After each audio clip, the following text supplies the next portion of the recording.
Hello and welcome to another Daily Muppet. In today's video, I'm going to essentially shop for Ruben Amorim. And obviously, in last week's one of the videos, we went through kind of a depth chart of the different positions of need. We've been talking about transfers, where United are at, what they're looking for, and all of that moving forward in the market. And what I want to do in this video is take three positions where I see that United might be interested in making kind of a move moving forward and look at a couple of options. Not necessarily all of them are people who United are strongly linked with, but in a few cases they are. And yeah, so I want to cover that, break it down, see who would be the best fit, compare it as well to what he's been using at Sporting to say, does this kind of fit the manager? Does it fit the philosophy as well of what we're doing overall? And see if we can't come up with some good ideas.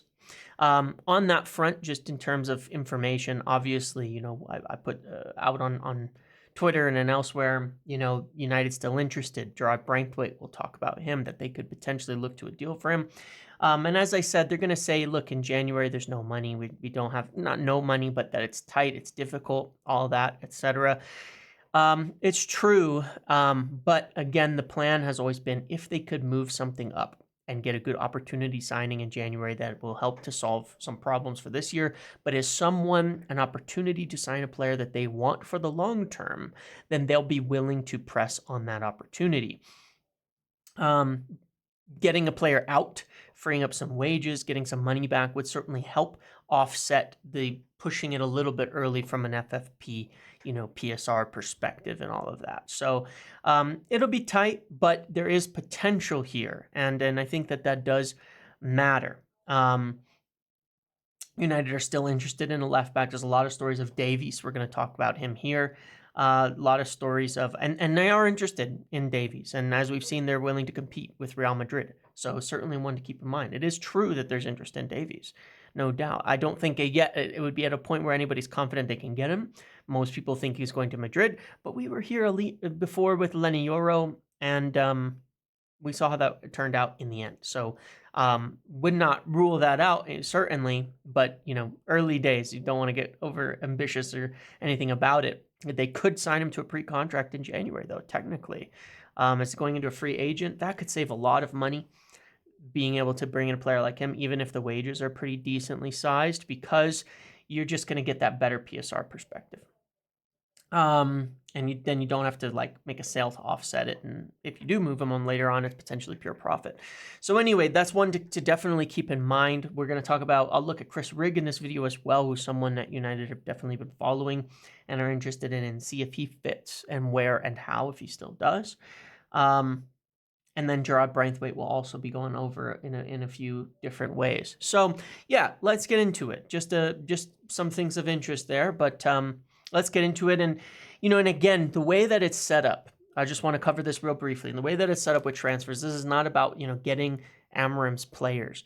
The idea, look, and from talking to people and all of that, we don't need to make a huge deal out of this manager head coach thing. It's just the way that modern football works.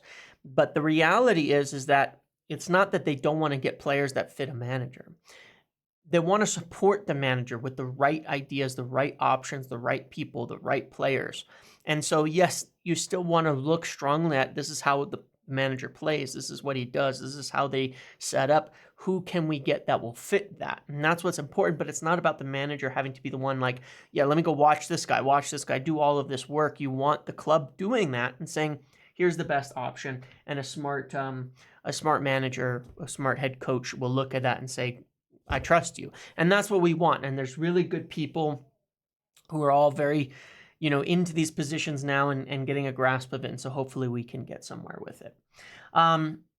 So yeah, let's do it. So I want to start with three positions I want to discuss: left center back, left back, and in the midfield. So let's start with left center back. Looking first at Gonzalo Inacio. This is a player that, Amorim has used for a long time. 186 cm, 6'1" for you Americans like me. That's his size. He plays as that left side center back. Now, here's the things that really stand out from a player in that position. really, really, really, really, really strong passing, right? He's an incredible player in the build-up. He's played at times at left wing back, so he even has some good statistics when it comes to goals and assists and things like that. But very much gets forward as well. Very, very competent on the ball, right? Someone that's the biggest thing you want to expect from him. Very competent on the ball when we look at the passing. Look at all of his passing numbers, really high percentages, right? So these aren't necessarily risky passes, but they are high percentage passes. And we were talking about in the tactics videos, those long switches from the wide backs. That's very good. Now, Lisandro Martinez is great for this. Johnny Evans is good for this. Even Harry Maguire is good for this. However, one of the biggest areas where maybe they lack, where Lisandro or Maguire or obviously Evans with his age at this point in his career will lack a little bit is when we get down to the defensive, aspects here. They need to be really strong at defending spaces, win a lot of tackles in spaces, win a lot of tackles defending in the channels. They need to be very successful in that aspect. And that would be the main concern with someone like Lisandro Martinez. They also need to be very good progressively carrying the ball. Now, again, with Inacio, he plays on the left wing back from time to time, so it skews the stats a little bit, and you'll see why in a minute. But I wanted to look at a couple of options, okay? And you can't actually see the names here. Hold on. This is Gerard Branthwaite and Jean Lucumi. Now, we haven't been linked to Lucumi, but I've seen a lot of interest in him, and when I was observing some stats, I thought, yeah, this guy looks like he's pretty good in terms of the fit as sort of one of these kind of all-action players. So when we look, long ball percentages, these are, the red is Branthwaite. And I want to break down Branthwaite a little bit more in a second because these can be a little bit misleading. Where does Branthwaite show up really well? Well, he's been playing at Everton, so he's got these really brilliant defensive stats out of possession. They're both really good tacklers, which I think is important. Not a lot as much from Lucumi out of possession in terms of clearances, aerial duels, things like that. Branthwaite is a beast, 6'5", right? Big player. And so, more in there, he gives you that defensive strength. But that doesn't mean Jean Lucumi isn't a good defender in the spaces. Passing wise, he's excellent, has great stats, great in the build-up, great long balls, these kinds of things. So I was breaking some of those things kind of down. Now, when I look at him in there,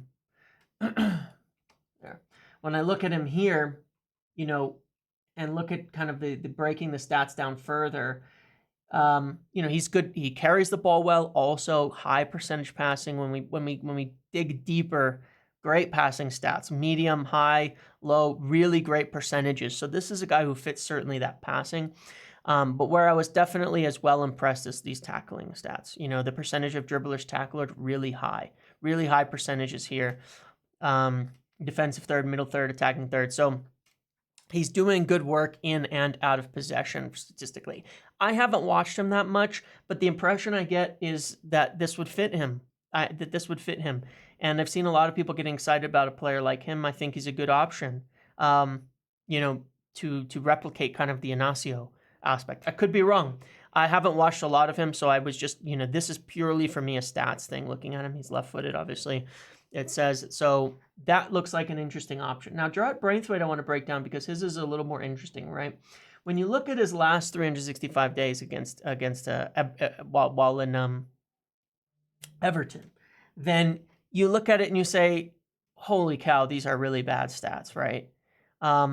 These are bad stats. Now, he's still a good carrier of the ball, but defensively, he looks like, an animal, left-footed. He's also very much ambipedal, multi-footed, two-footed, can use both feet, but left-footed, 6'5", 195. He's a big player, right?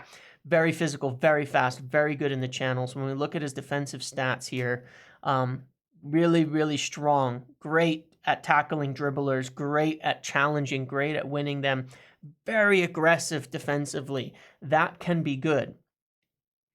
Great in the air as well. But you look and you say, shit, though, these stats, the carries are actually not terrible. But you would say, okay, well, here's the issue, right? He's playing for Everton. And this is one of the things that's been pointed out about Gerard Branthwaite. If you go back to his time in the Dutch league, now I'm not trying to translate the point of the Dutch league, I'm talking about style, and you get a totally different scenario of his passing, just in terms of percentages, right? And how it plays out. I'm not saying he's as good a passer, for sure, but this was a few years ago. These are really high percentages. These are really strong passing numbers overall. His pass completion for long balls was really high, and I think that that's important. Even if he didn't attempt that many. So, those are the things that stood out to me as to why, yeah, he could fit. He's a young player who has the physical traits. We saw his passing range when he played in the Dutch league, where it was more stylistically a passing. And we see that, his physical traits as he plays in the Premier League for Everton, that he's an amazing defender. So I can see why he might be someone who fits the best of both worlds. But those are two really, really interesting options that I would say for left side center back, and both are of interest. Well, shouldn't say both are of interest. Back that up. I don't know anything about Lukumi being of interest, but I do know that Branthwaite obviously is, and is someone that they could move for. And that would be why, when we measure up both traits, you really got to be an all-action player to play. And that's one of the interesting things about looking at these different positions. There's a lot of all-action type of players who are really good at their position, but of doing a lot of things, right? I'm not saying they don't specialize, but they're really good at a lot of, you need to be good at a lot of things to play in these positions competently. So that's Branthwaite, and that's the center back. So moving on to left wing back. So I made a comparison here. The two players that I've seen him play the most at left wing back, Maxi Araujo and Matthijs Rees. You'll see about both of them something really similar. Both are, you wouldn't know that they're defenders by looking at their numbers. And that is correct. This is one of the points I've always made about his wing backs. They're wingers. Don't think of them as defenders. Think of them as attackers. They're wingers. The things that stand out most of all, is obviously they're getting, because they're being compared to defenders. That's why these are showing up so highly. Araujo is up against fullbacks. This carrying the ball, enormous amount of carrying the ball. They have to be really, really good at driving with the ball, and then being good in the attacking spaces, at getting shots, getting passes, getting crosses into the box. But they've got to be really, really good at driving with the ball. So, someone like, here, let me just pull it up here really quick. In our team, obviously, when you take someone like Luke Shaw, he does fit. From a style standpoint, Luke Shaw is a great carrier of the ball through attacking areas.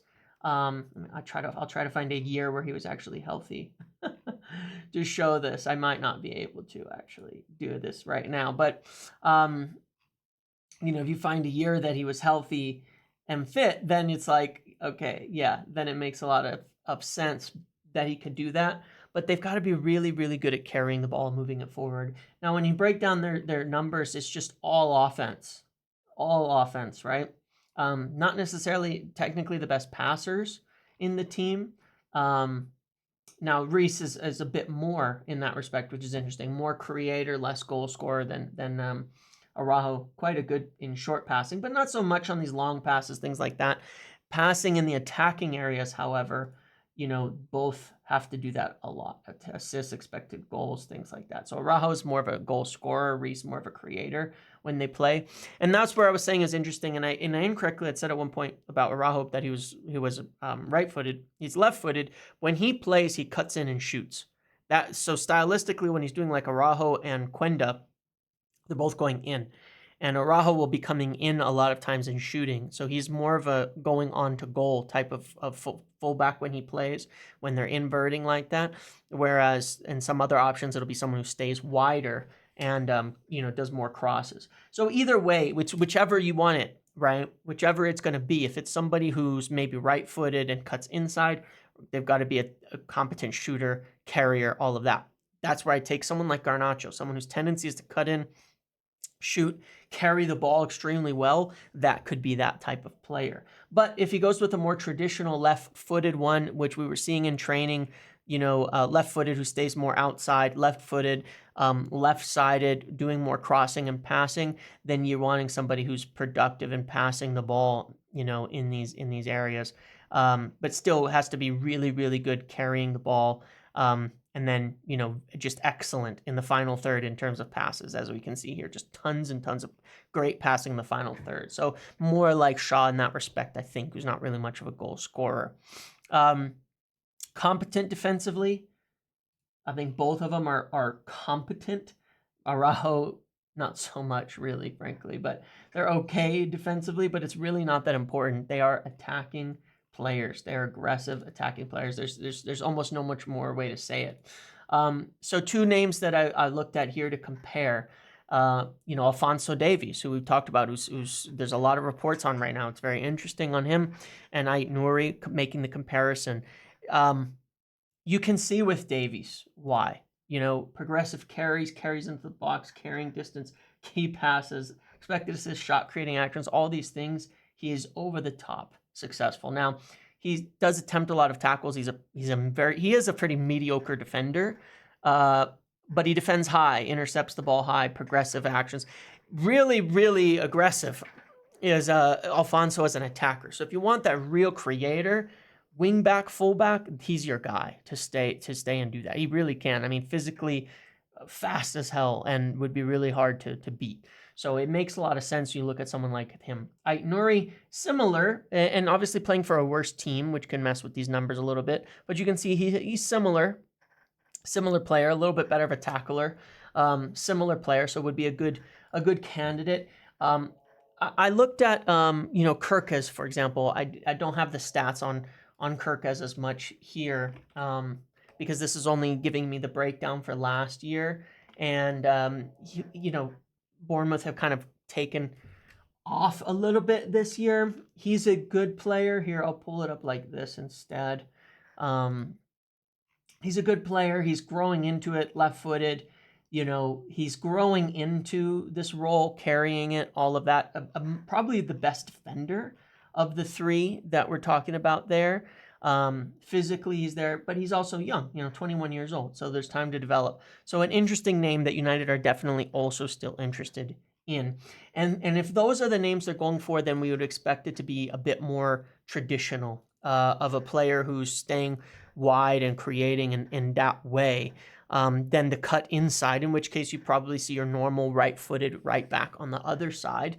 In a Mazraoui or a Dalot that fits there. So if they go this route, then this is probably what we're seeing. Now, they could always switch them and have them invert, but if we continue down this and that decision hasn't been made yet, the analysis is still to come, then these players make sense. I can see why Alphonso Davies would be near top of the list. So left center back, it's more clear what we need. With the wing backs, it's unsure. If we're going for more of an aggressive attacker, then it could be a winger like Garnacho, but that also could be game to game. Someone like Davies for most games, you could go with a winger in other games. You could even switch him and put Alphonso Davies on the right sometimes to be more of a cut in, winger as well. So there's a lot of options there, but think with those attacking traits more than anything for the wing backs. When you look at it on the stats basis, it's like they're not even defenders. Let's move on to the midfield. This is an interesting one. And I'm not looking for a deep midfielder, okay? I'm not looking for a deep midfielder. I'm not looking for, a Balaba that I've been getting a lot of hype and things like that. I'm not saying undeserved, but I'm looking for a deep midfielder. I'm looking for somebody, not a deep midfielder, somebody who's more of that all-action attacker. So, Morita has been used this way a lot for Sporting. He's the second midfielder who plays next to Yeoman, and you can see a lot of all action here, right? This is an all-rounder, but very competent offensively. This is a player who crashes the box a lot, who creates, who carries the ball really well, who gets in there to create and score a lot of goals. So you might be thinking, okay, this is like, why not Bruno Fernandes for a role like this? I'm not saying he can't, but one of the hallmarks is a lot of high percentage passing too. It's not so much somebody spraying the ball around from deep, things like that, but somebody who's doing a lot more of the interplay when they're passing, in build-up and then around the box. It's safer passing, but it's safer passing. It's mostly around the box creativity rather than more whole pitch creativity. So I'm not saying Bruno can't do this job, but it probably wastes some of his better skill sets. This player also needs to be extremely energetic, work hard off the pitch. You can see they're not defending in the final third much, but in the middle and attacking, yes. So they're going to press, they're going to win. They have to be competent defensively and all of that. So it's an interesting one. I think Kobbie Mainoo fits this extremely well in terms of developing into this all-action player who does it all, who keeps it simple passing, who carries the ball well, and who can crash the box, attack, and create really well, as we did see at times, in the last year. That being said, there's one player that I found really interesting, and I think about this a lot. If he could stay healthy, and Mason Mount.